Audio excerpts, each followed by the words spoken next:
All right, so what I have for you today is an example that I call pet lovers or fights like cats and dogs. Now, this data that I collected was actually from my little community, which licenses both cats and dogs. First place I'd ever lived that licenses cats, so that's how I got interested, and then I went and found the data. But anyway, they have a regulation in town that says you can have no more than 2 cats and 2 dogs. So I'm going to assume that people pay attention to the law and that everything is licensed and that there's no household that has 3 or more dogs, no household that has 2 or more cats. Yeah, you know what happens when you assume, but let's go with that because it makes my example a little cleaner. And since it's the law, no one's going to admit to not following it anyway. So here what I have is actually the data from the community. And they were willing to give this to me, and so what have I got here? I organized it as a joint distribution. Now, a joint distribution is something that I tend to call a box problem because, well, it looks like a box. So this is a box problem, but all it is, a joint distribution, a box problem, whatever you want to call it, is just a different way of organizing data.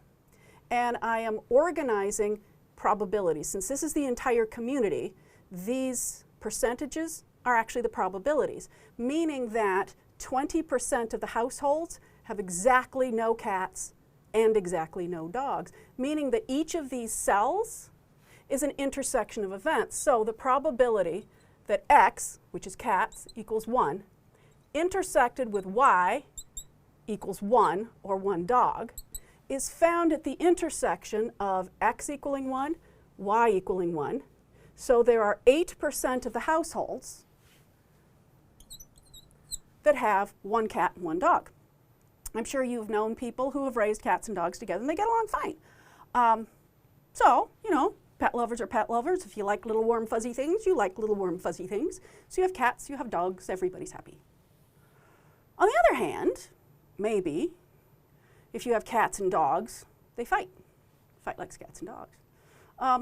Okay, if they fight like cats and dogs, it's usually the dogs that get beat up on by the cats, but you know, maybe that's just my experience. But anyway, so here we are. So this is just a way of organizing data. All right, so each of these cells, again, are intersections. But from this data, we can get some other things. For instance, we can get what are called marginal distributions. As you've probably figured out, statisticians are not real clever people. So marginal distributions are written in the margin of the box. So a marginal distribution is actually just writing straight down or straight across. And it's the sum of them. So for 0 dogs, there's 0.2, 0.15, 0.4. So 0.55 is the probability or percentage of households that have no dogs.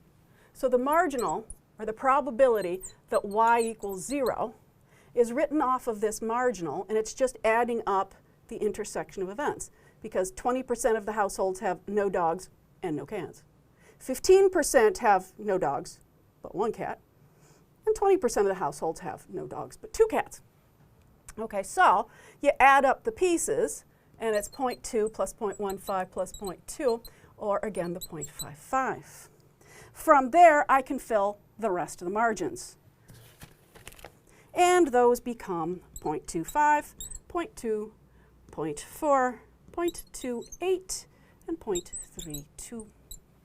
Now, that means that once the data is organized like this and you have done the marginals, you can find anything you want. I guess I should point out there's another check figure. Those are the things where I ask you to take a look at something to make sure you have not yet made an error. And the check figure here is that the sum of all of these numbers should equal 1. Because these are the probabilities of the household, or the percentage of households that have this combination. And if nobody is cheating or lying, this has to be 100% of the households. So you add all these up, they better be 1. And to make sure you didn't do any mistakes with your marginals, these should add up to 1, and these should add up to 1. So there's your check figure, just to make sure that everything is, copacetic and all happy. All right, so far, so good. So the sum should equal 1. Now again, these are just probabilities, and all of our laws of probability work. So all probability laws work. Indeed, I've already found these marginals or the probabilities of, cats or dogs or whatever. And you can read these off this way, but you can also find something like the probability of x equaling 1 union y equals 1. Now, this union means or both. Okay, so x equaling y, union y equaling 1. So I've got everybody who has 1 cat as well as everybody who has 1 dog. Well, all right, so I can add up all of these, and that's my marginal, because that's the probability of x equals 1. The probability of y equals 1, which is all of these, adding up in this marginal. But notice what I just did. I added the 0.08 once into here and once into here. So I've double counted it, so I have to take off the intersection, or 0.08, and that is exactly one of the laws from probability. So this union of events, it's right here. In other words, 0.45. So that law works, intersections work, conditionals work. Conditional probability. Conditional probability in this sense might be something like the following. How about something like, I look over the fence, my neighbor's yard, and I see that they have, what do I see here? I see that they have got 2 dogs. So I am looking for the probability of whether they have got 2 cats. If I know, and that's how you read this slanted line, is given or if I know, they've got 2 dogs. So this is conditional probability. So given that I know this, what's the probability of this?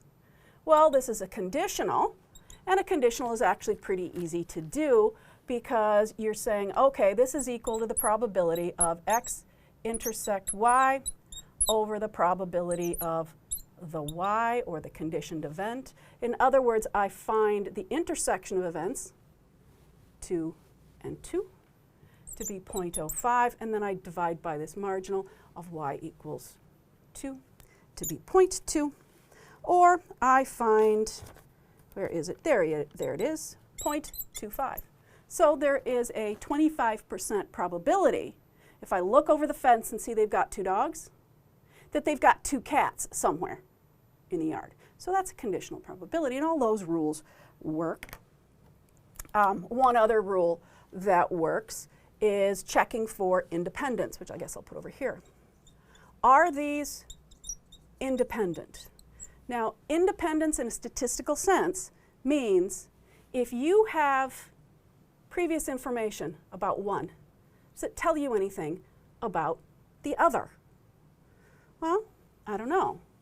If it's independent, one does not give you information about the other, or in other words, the probability of x equals 2 given y equals 2 would be equal to the probability x equals 2 if they're independent.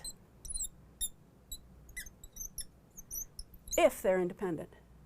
If they're not equal, they're dependent. Well, I just found the probability of x equals 2 given y equals 2. And so that's 0.25. What's the probability x equals 2? 0.32. Are they equal? No. In other words, they are not independent. So they depend on each other. So knowing one gives you information about the other. Okay, how much information? What information can you get out of this stuff? To do this, I'm going to bring back those concepts of covariance and correlation. But I'm going to clean the board for a moment, and we'll be right back. All right, I'm back. Now, what I have done is I want to remind you about when we found means and standard deviations. I gave you, and of course in the book, our formulas for finding means and standard deviations when you have probabilities. And of course, when set up this way, you do. So just as an example to remind you, finding the mean of x, or the average number of cats in a household, is the sum of each of the observations times their probability. Or no cats happens 40% of the time, so 0 times 0.4, plus 1 cat, which is in 28% of the households, plus 2 cats, which is in 32% of the households. Or we get a mean for cats of 0.92. Standard deviation is the mean minus, or the observation minus the mean squared times their probability. So 0 minus the mean times its probability, plus 1 minus 0.92 squared times its probability, plus 2 minus its mean squared times its probability. Add them up, you get the variance, take the square root, you've got the standard deviation. I also did that for dogs. Okay, so how are these going to be related? To do that, we need to look at the covariance and the correlation coefficient. Now, the covariance is going to be equal to the sum of x minus its mean times y minus its mean times the probability of the two, all added up.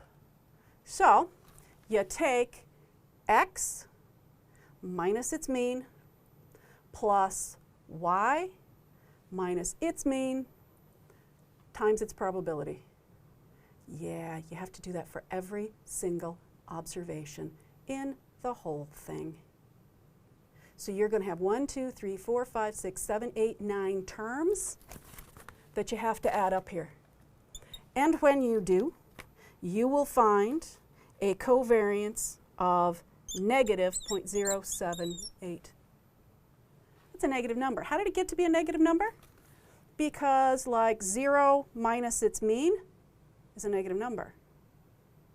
So the negative, you keep your negatives, keep your positives. But I have a covariance, and I have a covariance that's a negative number. That means that as the number of cats goes up, the number of dogs goes down. As the number of dogs goes up, the number of cats goes down. So basically what we have here is fights like cats and dogs.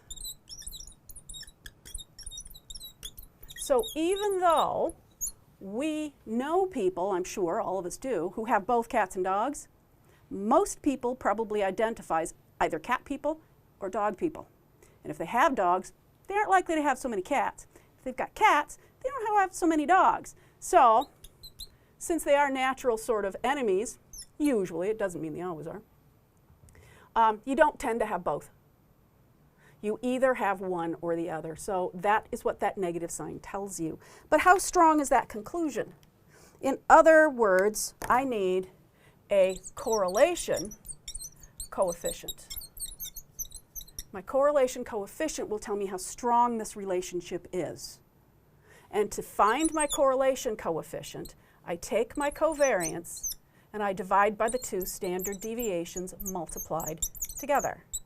Or negative 0.078 over the two standard deviations, 0.7136 times 0.792148. And I get a correlation coefficient of negative 0.1165. I still have a negative sign. It still fights like cats and dogs. But do you remember what we learned about correlation coefficients? They're always between -1 and 1. The closer to 0, the weaker the relationship. Notice that this negative 0.1165 is closer to 0 than to -1. So this is actually a rather weak relationship. So yes, fights like cats and dogs, but apparently they don't fight real hard because, of course, there are pet lovers who are pet lovers and will get their pets to get along with each other and have a house full of happy, furry little creatures. So this is a weak negative relationship. So that is how you can get information here and we reviewed probability issues, and we were able to get means, standard deviations, correlations, and covariances. So, in this case, pet lovers are pet lovers, or fights like cats and dogs? Fights like cats and dogs. Thank you, and I'm done.